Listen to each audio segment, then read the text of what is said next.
Hello दोस्तों, the tuition time के online platform पर आप सभी का स्वागत है। उम्मीद है आप लोग स्वस्थ होंगे और अपने बोर्ड के एग्ज़ाम की प्रिपरेशन अच्छी तरह से कर रहे होंगे।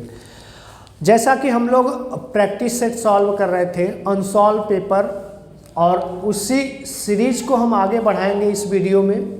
पहला एक वीडियो हमारा अनसॉल्व का आ चुका है, जिसकी लिंक हम डिस्क्रिप्शन में आपको दे देंगे। अगर आपने नहीं देखा है तो आप लोग उसे जाकर अवश्य देख लेंगे, और उसी सीरीज को, उसी पेपर को हम आगे सॉल्व करते हुए चल रहे हैं। इस वीडियो में हम देखेंगे ये जो सेट फर्स्ट है 2022, सेट नंबर जो हमारा है वो 824BJ, ये सेट नंबर है। आप लोग अनसॉल्व पेपर में मिला लीजिएगा। उसका प्रश्न नंबर 1 का घ जो है वो सॉल्व करेंगे। ग तक हमने सॉल्व कर लिया है। हमारे सॉल्व करने का तरीका वही रहेगा कि हम क्वेश्चन को तो सॉल्व करेंगे, साथ साथ इसमें जो इम्पोर्टेंट पॉइंट होंगे उसको भी साथ में डिस्कस करते हुए चलेंगे, ताकि हमारे कुछ पॉइंट जो हैं वो क्लियर होते चले अगर कुछ डाउट हो तो जैसे देखते हैं इसमें पहला क्वेश्चन, इसमें पहला है पहले का घ यदि फाई चुंबकीय फ्लक्स, बी चुंबकीय क्षेत्र की तीव्रता तथा ए अनुप्रस्थ परिच्छेद का क्षेत्रफल है तो इनके बीच सही संबंध क्या होगा। तो सबसे पहले हमको देखते हैं कि चुंबकीय फ्लक्स होता क्या है। चुंबकीय फ्लक्स होता क्या है? चुंबकीय फ्लक्स होता क्या है? तो चुंबकीय फ्लक्स होता है किसी एकांक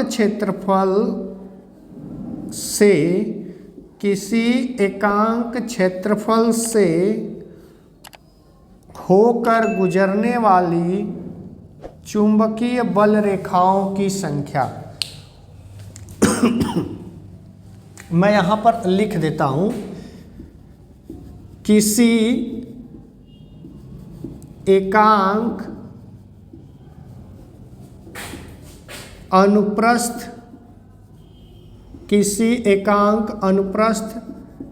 काट क्षेत्रफल से होकर गुजरने वाली, किसी एकांक अनुप्रस्थ काट क्षेत्रफल से होकर गुजरने वाली चुंबकीय बल रेखाओं की, चुंबकीय बल रेखाओं की संख्या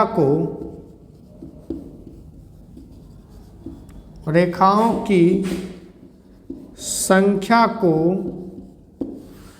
चुंबकीय फ्लक्स कहते हैं। चुंबकीय फ्लक्स कहते हैं।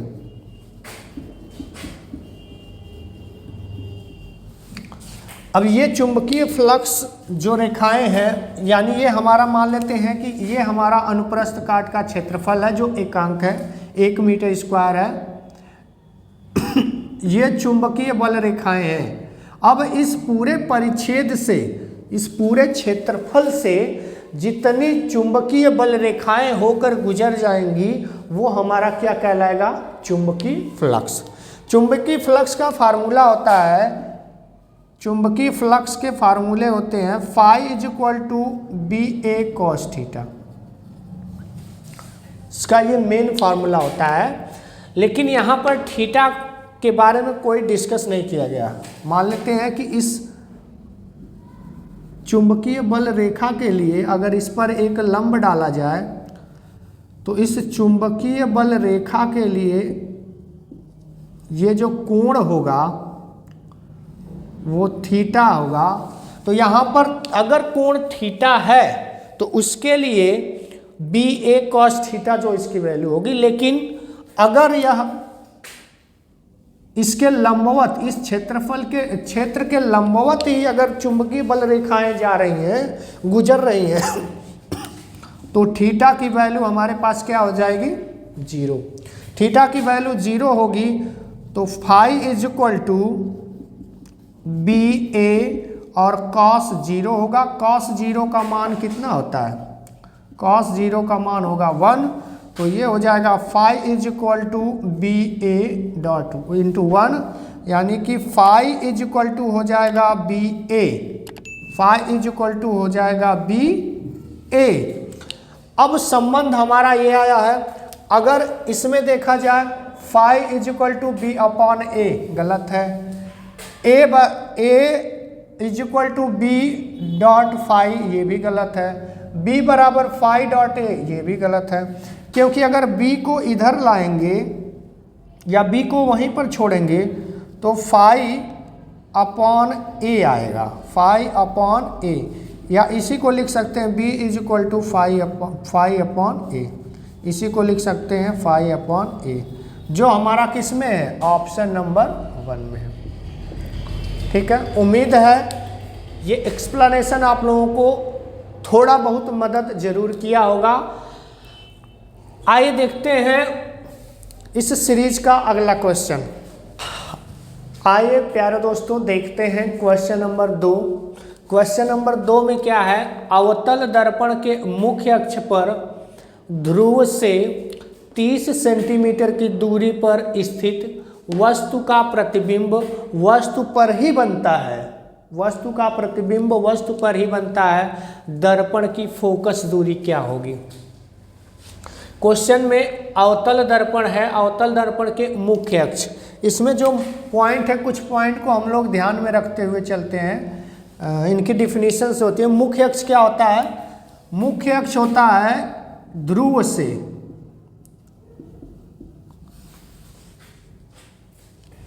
से वक्रता केंद्र को,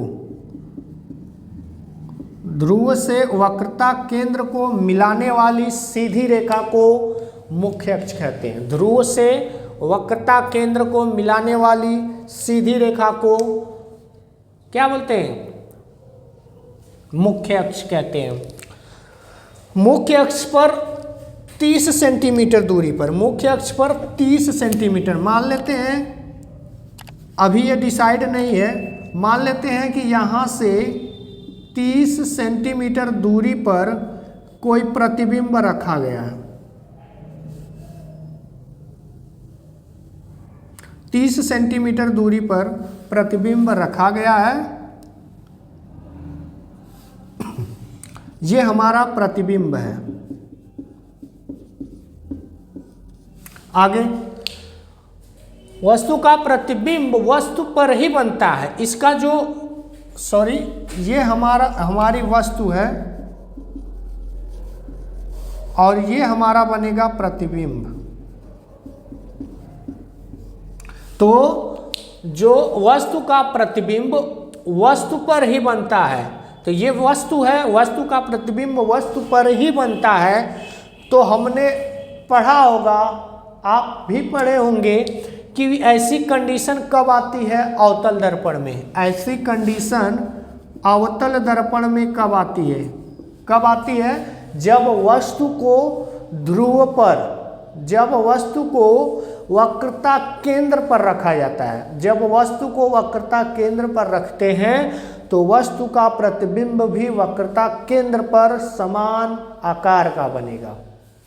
जैसे हमने यहाँ 30 सेंटीमीटर पर रखा, एक किरण इसके समांतर जाएगी, मान लेते हैं यहाँ पर हमारा फोकस है, यहाँ से होते हुए वो फोकस से होकर गुजर जाएगी।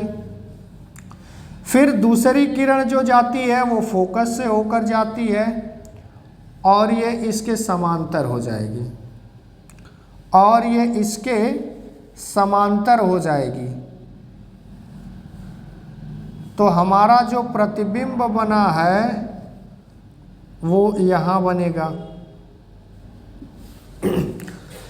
तो इसका कहने का मतलब है कि ये जो पॉइंट है जहाँ पर वस्तु रखी गई है, ये हमारा क्या है, वक्रता केंद्र।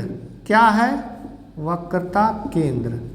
वक्रता केंद्र से ध्रुव के बीच की दूरी को क्या बोलते हैं, वक्रता केंद्र से ध्रुव के बीच की दूरी को बोल सकते हैं वक्रता त्रिज्या,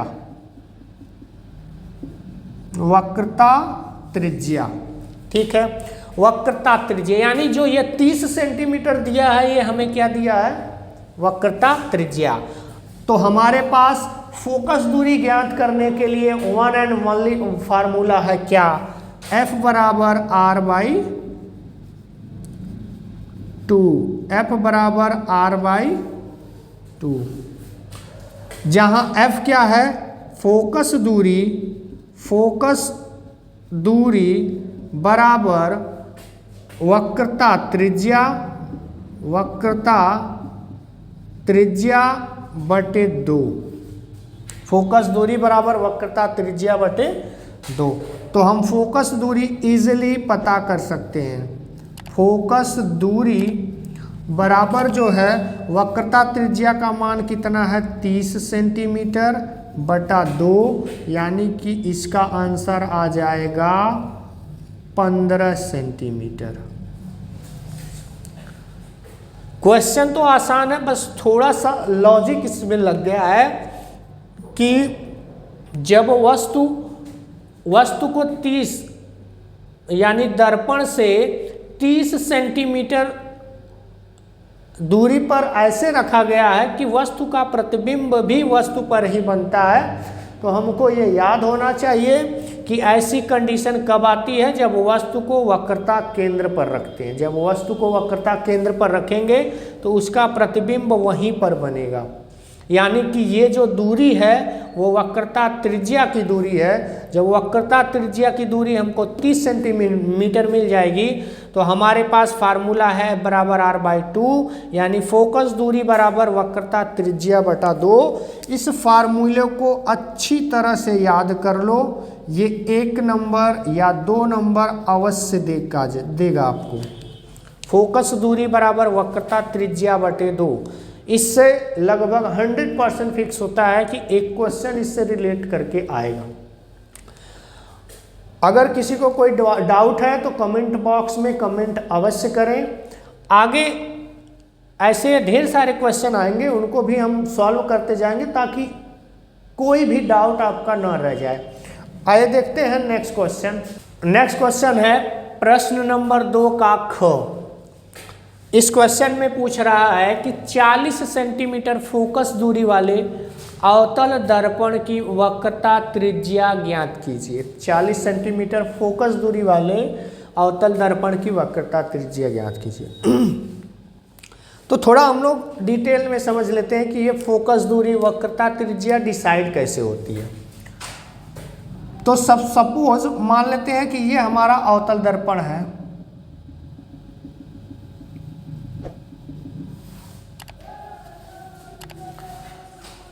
ये अवतल दर्पण जो बना है ये किसी गोलीय दर्पण का भाग है, यानी कि इस अवतल दर्पण को बनाने के लिए हम किसी गोले वाले दर्पण को काटे हैं।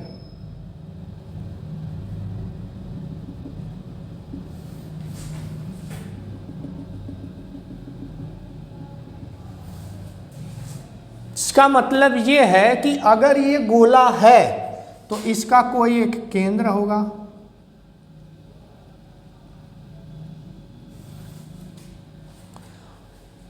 केंद्र जो है होगा और इसकी कोई त्रिज्या भी होगी, तो जो केंद्र होता है इसको हम लोग बोलते हैं वक्रता केंद्र। क्या बोलते हैं? वक्रता केंद्र। यानी कि अवतल दर्पण जिस गोलीय दर्पण का भाग होता है उस गोलीय दर्पण के केंद्र को वक्रता केंद्र कहते हैं। ध्यान से समझिएगा, अवतल दर्पण जिस गोलीय दर्पण का भाग होता है उस गोलीय दर्पण के केंद्र को हम लोग क्या बोलते हैं? वक्रता केंद्र बोलते हैं। वक्रता केंद्र से वक्रता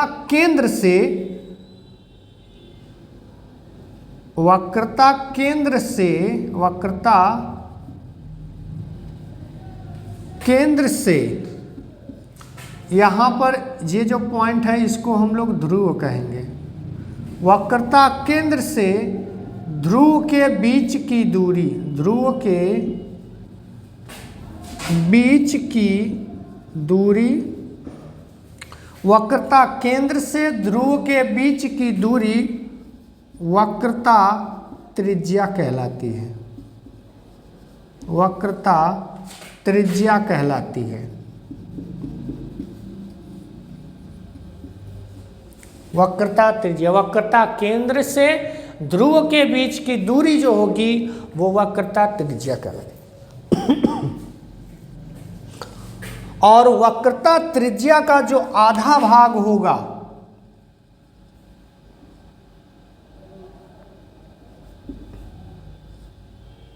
वक्रता त्रिज्या का जो आधा भाग होता है इसको हम लोग बोलते हैं फोकस बिंदु। फोकस बिंदु। और फोकस से ध्रुव के बीच की, फोकस बिंदु से ध्रुव के बीच की जो दूरी होगी वो फोकस दूरी कहलाती है। तो इसी से हमारा जो फार्मूला बनता है, जो फार्मूला बनेगा, यानी कि फोकस दूरी जो होती है वो वक्रता त्रिज्या की आधी होती है। फोकस दूरी जो होती है, यहाँ से यहाँ तक की दूरी जो है वो फोकस दूरी कहलाएगी। तो फोकस दूरी जो होती है वो वक्रता त्रिज्या की आधी होती है। वक्रता त्रिज्या की आधी हो गई तो अब हमारा ये फार्मूला बन जाएगा F बराबर R/2। बहुत इंपॉर्टेंट फार्मूला है, एक बार मैं आपको याद दिला दूं कि ये बहुत इंपॉर्टेंट फार्मूला है। 2 नंबर आपका फिक्स कर देगा। तो 40 सेंटीमीटर फोकस दूरी, इसमें बस ये या तो फोकस दूरी दे देगा, वक्रता त्रिज्या पूछेगा, या वक्रता त्रिज्या दे देगा, फोकस दूरी पूछेगा, यही उसका चलता रहेगा। तो यहाँ पर F बराबर R/2 यानी फोकस दूरी हमको दे दिया, तो फोकस की वैल्यू रख देते हैं 40 सेंटीमीटर। R/2 हमारा है, R को इधर भेज देंगे तो 40 गुणे 2 सेंटीमीटर बराबर आ जाएगा R। R मतलब वक्रता त्रिज्या, R मतलब वक्रता त्रिज्या। तो वक्रता त्रिज्या का मान जो आ जाएगा, वक्रता त्रिज्या का मान आ जाएगा 40 गुणे 2 का गुणा कर देंगे तो 80 सेंटीमीटर। 40 गुणे 2 80 सेंटीमीटर। उम्मीद है ये वीडियो आप लोगों को पसंद आया होगा और जितने भी क्वेश्चन हमने सॉल्व किए हैं वो अच्छी तरह से आप लोगों को समझ में आया होगा। अगर आप लोगों का कोई सुझाव है तो हमें कमेंट बॉक्स में लिखकर अवश्य बताएं। ऐसे ही वीडियो देखने के लिए हमारे चैनल द ट्यूशन टाइम को सब्सक्राइब करें और बेल आइकन को ऑन अवश्य कर लें ताकि हमारी वीडियो जैसे ही आपके पास पहुंचे आपको सूचना मिल जाए। वीडियो देखने के लिए आपका बहुत बहुत धन्यवाद।